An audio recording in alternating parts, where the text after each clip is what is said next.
ঢাকাসহ দেশের ৬ জেলার নারায়ণগঞ্জ, গোপালগঞ্জ, গাজীপুর, চট্টগ্রাম ও ফরিদপুরে সেনাবাহিনী মোতায়েনের সিদ্ধান্ত নিয়েছে সরকার। আজ থেকে ৩০ জুন পর্যন্ত এসব জেলায় সেনা সদস্য মোতায়েন থাকবে।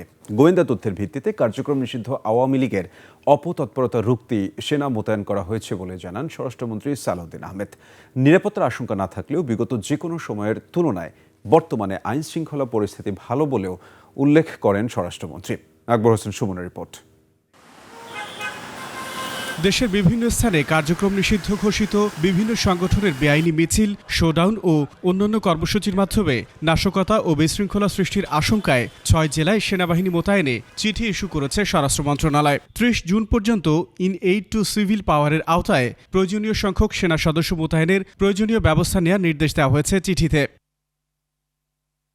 নিরাপত্তার আশঙ্কা ও আইনশৃঙ্খলা পরিস্থিতি নিয়ে সচিবালয়ে সাংবাদিকদের সঙ্গে কথা বলেন স্বরাষ্ট্রমন্ত্রী।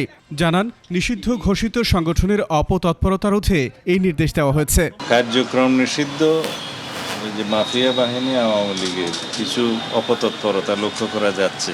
বিভিন্ন ডিস্ট্রিক্টে আমরা দেখেছি তারা মিছিল মিটিং করার মতো কিছু কার্যক্রম হাতে নিয়েছে, দুই একটা দেখা গিয়েছে।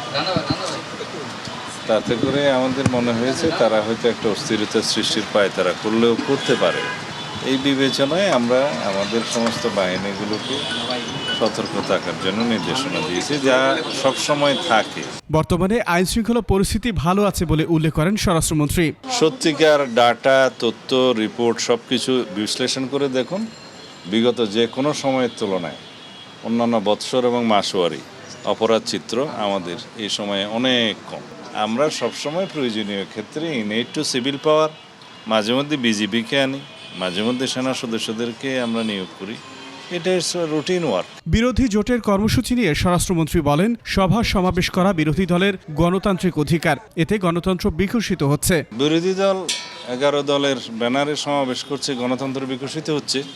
তারা তাদের কথা বলবে, দে আর অ্যাট লিবার্টি। আমরাও আমাদের কথা মাঠে বলবো। আকবর হোসেন সুমন, 21 টেলিভিশন, ঢাকা।